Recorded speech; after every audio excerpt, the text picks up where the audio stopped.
Azab bekerja di pinjaman online, kisah nyata. Cerita ini ditulis berdasarkan kisah nyata dari seorang pria yang tidak mau disebutkan namanya, yang dulunya bekerja di salah satu pinjaman online. Tugasnya sebagai penelpon tagihan pinjaman yang macet. Kita kasih inisial PO saja. Cerita ini langsung dari orangnya. Kegiatan sehari-harinya, dia ditugasi hampir minimal 10 nomor telepon untuk dia marah-marahi di saat penagihan. Tuturnya ada yang dia telepon sampai nangis, balik marah, bahkan ada yang PO telepon sampai disumpahi orang tuanya meninggal. Dalam seminggu kerjanya 6 hari, 1 hari libur. Tiap hari tugasnya cukup hanya telepon dan WhatsApp si peminjam. Memang gaji yang ditawarkan cukup menggiur apabila target dapat bisa mencapai 8 juta per bulan.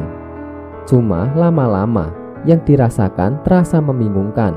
Walau gajinya besar 8 juta per bulan, dia tidak tahu uangnya lari kemana, tahu-tahu habis. Kesedihan pertama dialami ibunya. Ibu kandungnya saat belanja di pasar, ada orang yang marah-marah pada ibunya tanpa sebab, dan itu terulang setiap hari. Kalau ibunya ke pasar, yang marah dipasarkan beda-beda orang. Kejadian aneh kedua, adik bungsunya tiba-tiba sakit parah. Dia harus membiayai semua biaya rumah sakit adiknya. 6 bulan kerja di pinjaman online, menurutnya tidak dapat apa-apa, hanya kisah pilu. Kejadian demi kejadian menyedihkan menimpanya. Keluarganya Katolik.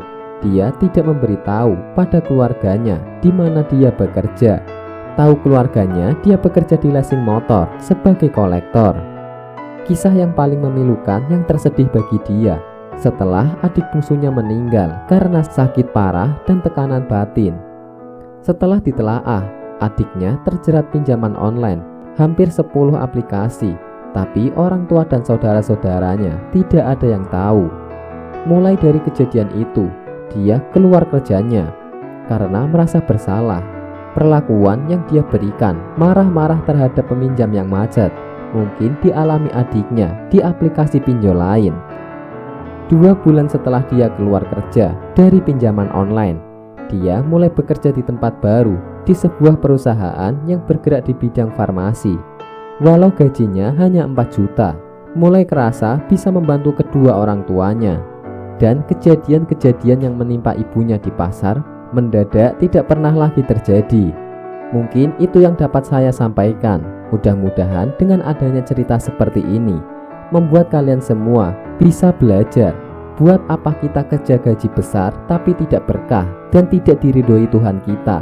Lebih baik gaji sedikit, Tuhan dan keluarga meridhoi, bisa jadi ibadah dalam bekerja. Wallahu a'lam bishawab.